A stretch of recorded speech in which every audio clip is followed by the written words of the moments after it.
बिस्मिल्लाहिर्रहमानिर्रहीम, अस्सलामुअलैकुम। Welcome back to my YouTube channel #Amreen. आज हम बना रहे हैं बकरीद स्पेशल में एक और मज़ेदार सी रेसिपी। हम बना रहे हैं मटन सीरी पाए। आप इसको सीरी के साथ भी बना सकते हैं और विदाउट सीरी भी बना सकते हैं। अगर आपको सीरी अच्छी लगती है तो बनाइए, हमें अच्छी लगती है इसलिए मटन सीरी पाए कंबाइन करके बनाते हैं। आप हमारी रेसिपी से बनाएं, आपको भी मज़ा आ जाएगा। इतनी ज़बरदस्त किस्म की ये रेसिपी है और बहुत ही मज़ेदार किस्म के मटन सीरी पाए बनकर तैयार हुए थे।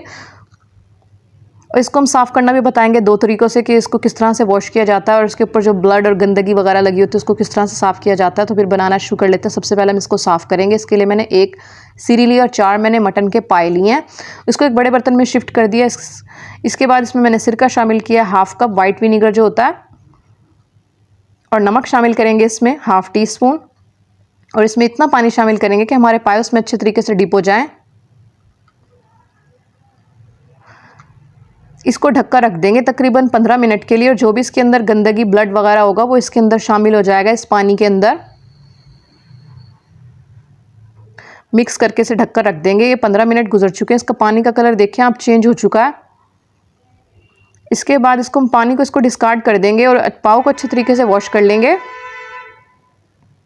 तमाम पाव को अच्छे तरीके से वॉश कर लिया। ये देखिए हमने स्ट्रेनर में रख दिया था। इसको दूसरे तरीके से वॉश करेंगे। आप इस टाइम पर भी बना सकते हैं, लेकिन हम इसको दूसरे तरीके से भी साफ़ करेंगे। बड़ा बर्तन लिया, वही बर्तन लिया मैंने जिसके अंदर पाए पहले रखे थे। इसके बाद इतना पानी शामिल करेंगे और इसको हाई फ्लेम पर पकाएंगे कि पाए अच्छे तरीके से डीप हो जाए। इसके बाद ये देखिए हाई फ्लेम पर इसके अंदर एक उबाल आ चुका है। जो उबाल होता है यही इसकी गंदगी और बाल वगैरह जो होते हैं बकरे के वो इसमें शामिल हो जाएंगे। ऊपर आ जाएगा जो भी गंदगी होगी, इसको हम डिस्कार्ड कर देंगे और एक एक पीस को अच्छे तरीके से वॉश कर लेंगे। टैप वाटर से अच्छे तरीके से धो लेंगे और इसको स्ट्रेनर के अंदर रख देंगे। इस तरह से साफ़ करने से आपको पाँव में बहुत ज़्यादा फ़र्क लगेगा। ये देखिए हमारे पाए अच्छे तरीके से साफ़ हो चुके हैं। बहुत आसान तरीके से हमने बताया। इसके बाद हम इसको गलाएंगे। गलाने के लिए मैंने कुकर इस्तेमाल किया। आप इसके अलावा आप इसको पॉट में भी गला सकते हैं। 5 से 6 मैंने लहसुन के जवे लिए और 1 दरमियाने साइज़ की प्याज लेकर रफली काट लिया है। इसके बाद 3 मैंने तेज़पात के पत्ते लिए हैं, 2 मैंने लौंगे लिए हैं, 3 मैंने बड़ी इलायची ली और 3 ही मैंने दालचीनी की स्टिक ली हैं 1-1 इंच की। इससे जो मज़ीद इसकी स्मेल होती है पाव की वो ख़त्म हो जाएगी गरम मसालों से साबुत। और इतना पानी शामिल करेंगे पाए अच्छे तरीके से उसमें डूब जाएं। इसके बाद नमक शामिल करेंगे ½ टीस्पून और ½ टीस्पून हल्दी शामिल करेंगे। हल्दी से इसका बहुत अच्छा कलर आएगा। इसके बाद मैं इसको ढक्कन लगाकर, जो इसका कुकर का ढक्कन होता है उसके ऊपर सीटी रखकर इतनी देर तक गलाएंगे। सीटी बोलने के बाद के 20 मिनट बाद आप चेक कर लीजिए। हमने 20 मिनट बाद चेक किए थे, हमारे पाए नहीं गले थे। मज़ीद मैंने थोड़ा सा ½ कप पानी शामिल करके इनको मज़ीद गलाया था 5 मिनट तक, यानी कुल हमारे 25 मिनट में पाए गलकर तैयार हुए थे।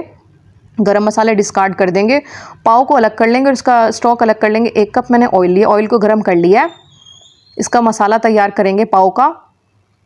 2 मैंने दरमियाने साइज़ की प्याज लेकर उनको मैंने फाइनली चॉप कर लिया चॉपर में डालकर। बहुत ज़्यादा फाइन चॉप होनी चाहिए, आप हाथ से भी कर सकते हैं।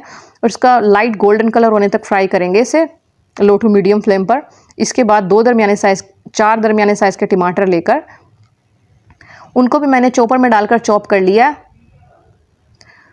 इसको ढककर पकाएंगे तकरीबन 2 से 3 मिनट तक लो टू मीडियम फ्लेम पर, ताकि हमारे प्याज जो टमाटर हैं वो अच्छे तरीके से सॉफ्ट हो जाएं। इनको अच्छे तरीके से मिक्स करेंगे। इसके बाद मैंने ब्राउन प्याज का पेस्ट लिया 1 कप, इसको भी मिक्स कर लेंगे अच्छे तरीके से। ये मसाला मैंने भून लिया, देखिए तमाम पानी वगैरह इसका खुश्क हो चुका और इसका जो मसाला वो दानेदार बन चुका। मसाले शामिल करेंगे। 1 टीस्पून मैंने नमक लिया, 4 टीस्पून मैंने पिसा हुआ धनिया लिया और 2 टीस्पून मैंने रेड चिली पाउडर लिया। हल्दी लिया मैंने ½ टीस्पून और मसाले को मज़ीद भून लेंगे। ऑयल हमारा देखें सेपरेट हो चुका और इसमें मसाला हमारा दानेदार बन चुका है। इसमें 1 कप पानी शामिल करेंगे। इसको दोबारा मिक्स करके भून लेंगे। ऑयल हमारा देखें सेपरेट हो चुका है। इसके बाद मैंने इसमें लहसुन अदरक का पेस्ट शामिल किया 2 टेबलस्पून। इसको हाई फ्लेम पर 2 मिनट तक भून लेंगे और इसमें जो मैंने टेंडर किए हुए पाए रखे थे वो शामिल कर देंगे और इसको भी हाई फ्लेम पर 2 मिनट तक भून लेंगे लहसुन अदरक के साथ। लहसुन अदरक को हाई फ्लेम पर भूनना ज़रूरी है, वरना उसकी कच्ची स्मेल आएगी। और सीरी को मैंने अलहदा गलाया था क्योंकि हमारा कुकर छोटा था। 10 से 15 मिनट में सीरी को लो टू मीडियम फ्लेम पर गलाएंगे इतना पानी शामिल करके कि सीरी उसमें अच्छे तरीके से डीप हो जाए। सीरी भी हमारी गल चुकी थी। सीरी भी शामिल करके मैंने 2 से 3 मिनट तक उसे भून लिया। इसके बाद इसमें मैंने मटन स्टॉक शामिल किया है 1.5 कप, और 1 कप मैंने इसमें मज़ीद पानी शामिल किया ताकि इसकी ग्रेवी की कंसिस्टेंसी बरकरार रहे, यानी कि ना बहुत ज़्यादा पतले अच्छे लगते हैं पाए और ना बहुत ज़्यादा गाढ़े। 2 से 3 मिनट तक मैंने ढककर पकाया। इसके बाद इसमें कसूरी मेथी शामिल करेंगे 3 टीस्पून, जिससे इसका टेस्ट जायका बहुत ज़्यादा बढ़ जाएगा। हाफ़ टी स्पून मैंने गरम मसाला शामिल किया और कटी हुई हरी मिर्ची शामिल करी है। इसके बाद इसको दम पर रख देंगे 2 मिनट तक ताकि इसका मज़ीद ऑयल ऊपर आ जाए सरफेस पर। ये हमारे मटन सीरी पाए बनकर तैयार हो चुके हैं। आप एक दफ़ा हमारी रेसिपी से ट्राई कीजिए, बहुत मज़ेदार बनकर तैयार हुए थे। अल्हम्दुलिल्लाह हमारे मटन सीरी पाए बन चुके हैं।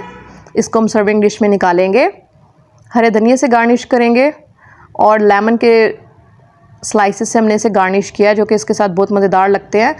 आपने इसको तंदूरी रोटी के साथ या फिर तंदूरी खमीरी रोटी के साथ सर्व कीजिए, बहुत मज़ेदार बनकर तैयार होते हैं और खमीरी रोटी के साथ तो बहुत ज़्यादा जायका देते हैं। उम्मीद है वीडियो अच्छी लगी, अगर अच्छी लगे तो लाइक शेयर सब्सक्राइब करना मत भूलिएगा। मिलते हैं नेक्स्ट वीडियो में, तब तक के लिए अस्सलाम वालेकुम।